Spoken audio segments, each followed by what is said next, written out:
Y creo que tenemos que seguir con estas reflexiones a nivel país para resolver problemas, no para acusarnos mutuamente, sino para pensar cómo podemos resolverlos.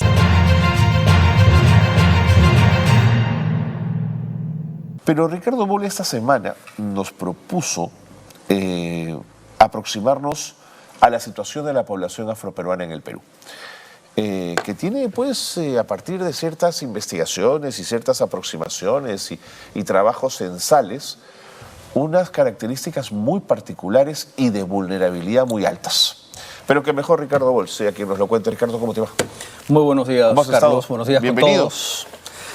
Así es, bueno, a partir de, felicito la iniciativa de Nativa TV en traer a Sofía Carrillo. A Sofía Carrillo.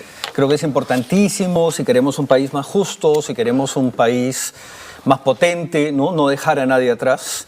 Y justamente estudiar a los grupos vulnerables, a esos grupos que a veces han sido relegados, que no han tenido acceso al desarrollo, producto de problemas serios que tenemos como país, por ejemplo, la discriminación.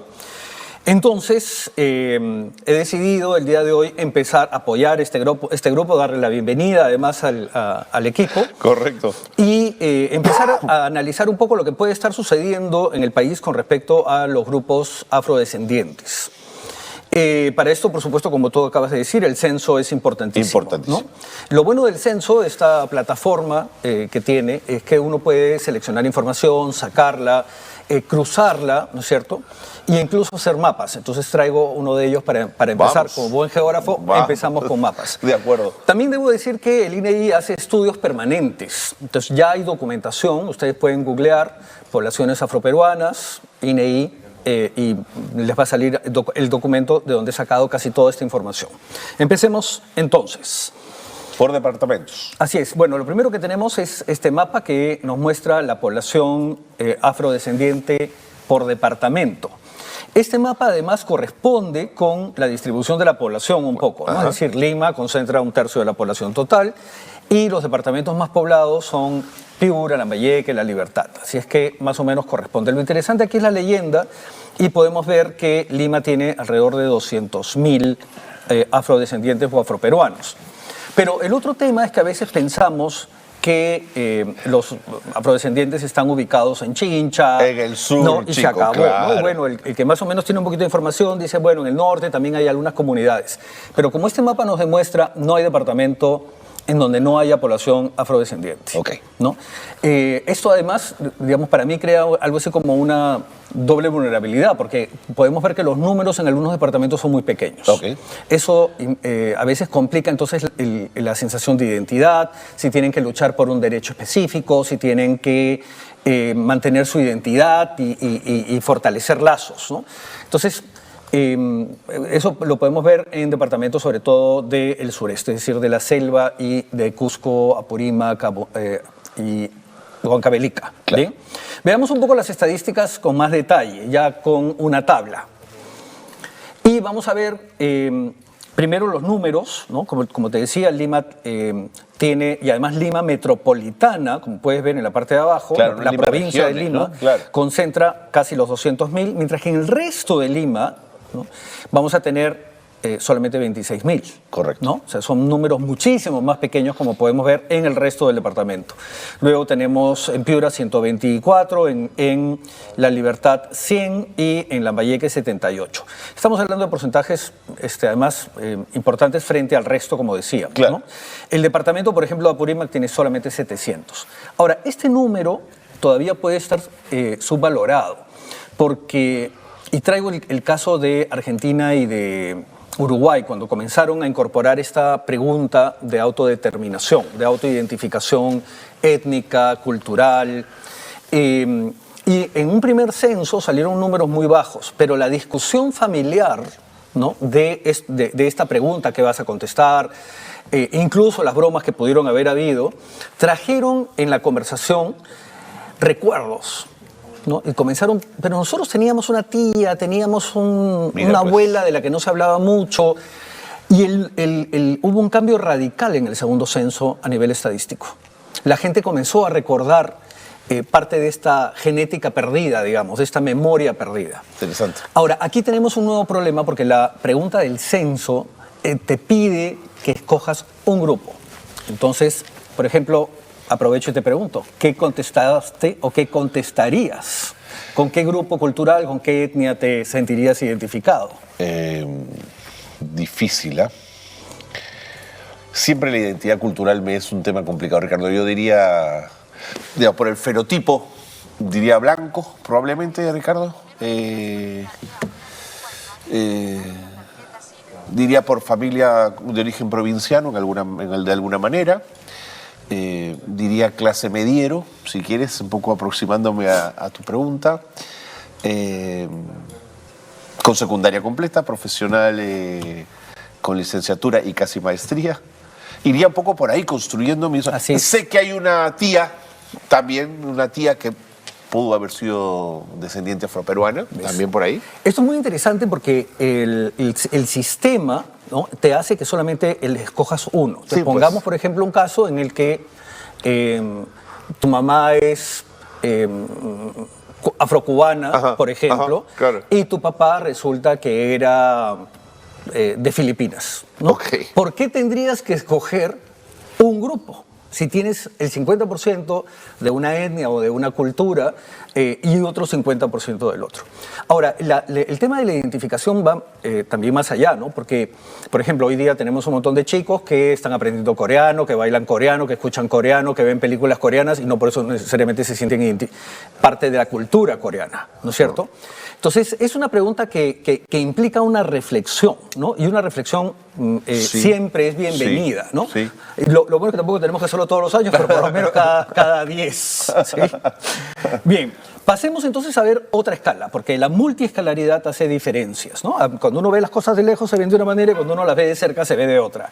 Y este mapa ya me muestra que si bien todos los departamentos tienen población afroperuana, vemos claramente una predominancia en la costa y un poco en la selva frente a la sierra. Este es un mapa distrital. Vemos claramente las diferencias. Y aquí sí tenemos distritos donde al menos nadie se ha identificado, tal vez incluso por casos como los que te acabo de plantear. Claro. Es decir, de repente había algo de mí afroperuano, pero hay una predominancia de otro grupo y a la hora de escoger preferí el otro grupo, ¿no? Por ejemplo, el caso de que todos pueden decir, bueno, somos mestizos y en mestizos tengo nativo, tengo indígena, tengo amazónico, tengo europeo, tengo asiático, lo que fuera. Yo estaba buscando la palabra mestizo, no la encontraba, pero yo debí ir por ahí. Y luego tenemos el caso de Lima, donde claramente tenemos además unos distritos frente a otros, ¿no? Muy interesante los mapas. ¿Esto por qué es importante? Porque algunos grupos, al estar claramente relegados, al no tener acceso a servicios, van a necesitar apoyo en el Estado, sin ¿no? duda. Bien. Veamos un poco la estructura poblacional de este grupo y para eso vamos a usar una pirámide poblacional que siempre nos va a dar información de sexo y edades. Lo que tenemos a la derecha son las mujeres, lo que tenemos a la izquierda son los hombres y vamos haciendo grupos de edad de cada 5 años. Y aquí se pierde la base porque esta pregunta solamente se le hace a personas mayores de 12 años. O sea, preguntarle a un niño de 5 años con qué grupo étnico o con qué cultura te sientes identificado es un poco raro. Y lo primero que quiero destacar es que por alguna razón hay más hombres que mujeres. ¿Sí? Este es un dato interesante y no tengo respuesta, pero justamente esto es lo bonito de acercarnos a las estadísticas a través de los gráficos. Y es que nos llevan a nuevas preguntas que nos pueden invitar a hacer nuevas investigaciones. ¿No? Claro. Bien, pero podemos ver que básicamente corresponde con una pirámide nacional. Pero tienes razón, ¿sí? Entre los 20 y los 50 años hay una diferencia entre hombres y mujeres interesante, ¿no? Así es. Hay una pequeña diferencia, pero ahí está. Ahí está. Así es. Veamos el siguiente cuadro, por favor, y vamos a encontrar qué es lo que pasa con respecto a la distribución de la población en zonas urbanas y rurales. Como alguna vez hemos mencionado, en el Perú tenemos más o menos un 80% de la población en áreas urbanas y un 20% de la población rural. Esto más o menos corresponde con la población afroperuana, pero la tabla nos trae un dato más, que es la lengua. Y lo interesantísimo aquí es que encontramos un número de afroperuanos cuya lengua materna, o sea, la lengua con la que aprendieron a hablar, es quechua. Pero también tenemos aymaras, también tenemos aguajún, también tenemos shipibo, tenemos ashánicas, tenemos matsiguengas. Es muy interesante porque tenemos una variedad. Pero quisiera que se noten un poquito al final de la tabla que encontramos un grupo de afroperuanos que habla con lengua de señas, ¿no? Es decir, seguramente no pueden hablar o no pueden escuchar o ambas cosas. Y justamente tenemos ese dato abajo que dice no escucha ni habla y tenemos 600 personas. Debo decir que los números no son muy grandes. Cualquiera podría decir, bueno, de repente no tenemos que preocuparnos. Claro, tal vez no dejas que preocuparte si tú no eres uno de los que tiene que hablar lengua de señas o si es que tú no eres el que no puede hablar ni escuchar. ¿Por qué lo menciono? Porque estos programas de digamos, incorporación, ¿no?, de personas con discapacidad son vitales. Las personas con discapacidad pueden apoyar en la economía, pueden apoyar a sus familias, pero sobre todo tienen que ser independientes, porque si no justamente se convierten en una carga para el Estado. Totalmente. Entonces, además de todos estos temas casi románticos, no, pobrecito, ¿no?, tenemos también un lado práctico. Dejar a alguien atrás es un costo para el Estado. Y así solamente estamos viéndonos como máquinas productivas, ¿no es cierto? Claro, además tenemos todo un tema de derechos humanos, es importantísimo que todos podamos desarrollarnos. Recordemos que hemos tenido genios con discapacidades, ¿no? De acuerdo. Bien, la siguiente tabla nos habla de esta misma población, pero si es que tienen seguro de salud. Ok. ¿Sí? Y además si es que lo tienen a nivel urbano y rural. Empecemos por arriba. De los 800.000 personas autoidentificadas como afroperuanos, 600.000 tienen seguro, pero 200.000 no lo tienen. Mamacha. O sea, por cada persona que no tiene, un tercio, digamos, ¿no? Un tercio no tiene, 25%, perdón, no tiene seguro de salud. Y estamos hablando de ningún seguro de salud. El Estado todavía tiene que cumplir con grupos como este, ¿no? No quiero decir que solamente los afroperuanos están en una situación, estamos viendo como un estudio de caso, digamos. ¿Bien? Ahora, si pones la lupa sobre con seguro de salud, también cabe la pregunta, ¿qué tipo de seguro de salud? Estamos hablando de seguros del Estado. Del Estado. ¿No? Estamos hablando de salud, estamos hablando de el MINSA, exacto, el CIS, todos estos. Exactamente, pero también los privados, por supuesto. De acuerdo. Bien, pues la pregunta es, ¿tiene usted algún seguro de salud? Y luego la pregunta es, ¿cuál? Muy bien. Entonces se marca. Muy bien. Bien. Luego tenemos la siguiente tabla que nos va a hablar de justamente la discapacidad, ¿sí? En el Perú tenemos en promedio un 10% de población con alguna discapacidad. Debo decir que muchas veces las discapacidades no vienen solas. O sea, las personas que a veces tienen una discapacidad tienen más de una. De acuerdo. ¿Sí? ¿Ese es un número alto de discapacidad? No, ¿o es un número el número promedio? más o menos promedio en el mundo. Estamos más o menos por ahí. Ahora, muchas de estas discapacidades podrían ser evitadas. Ajá. Porque un niño que nace con una discapacidad y es atendido a tiempo, esta discapacidad es muy menor. Se resuelve. Muchas veces las discapacidades aumentan o incluso podrían corregirse, ¿no? Una persona que, por ejemplo, nace con un pie desviado, tiene un problema físico. Por supuesto.